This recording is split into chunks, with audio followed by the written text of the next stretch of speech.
আমাদের রাজনৈতিক ভিন্ন মত আছে, আদর্শ সবার এক নয়, কিছু কিছু ভিন্নতা আমাদের আছে, কিন্তু একটি জায়গায় আমরা সকলে এক।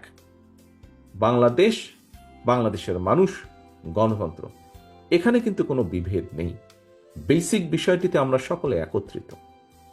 সকলকে আমি আহ্বান জানাবো, অনুরোধ করব আমার দলের পক্ষ থেকে, বিগত 15 বছরের আমরা প্রত্যেকটি বিরোধী দলের, রাজপথে থাকা গণতন্ত্রের পক্ষের প্রত্যেকটি রাজনৈতিক দল এই দেশের মানুষের অধিকারকে, রাজনৈতিক অধিকারকে প্রতিষ্ঠিত করার জন্য আমাদের বহু সহকর্মীকে আমরা হারিয়েছি। জুলাই আগস্ট মাসে যে অভ্যুত্থান, জনতার যে অভ্যুত্থান হয়েছে, সেই অভ্যুত্থানে আমরা আমাদের আপনজনদেরকে হারিয়েছি, সহকর্মীদেরকে হারিয়েছি, পরিচিত জনদেরকে হারিয়েছি। আসুন, যেই ঐক্য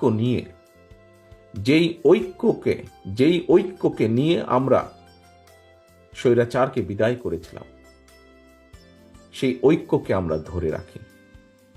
আমাদের সর্বোচ্চ চেষ্টা থাকবে আগামী দিনে ঐক্যকে বজায় রেখে, ঐক্যকে ধরে রেখে এই দেশের মানুষের প্রত্যাশিত গণতন্ত্রকে আমরা প্রতিষ্ঠিত করব।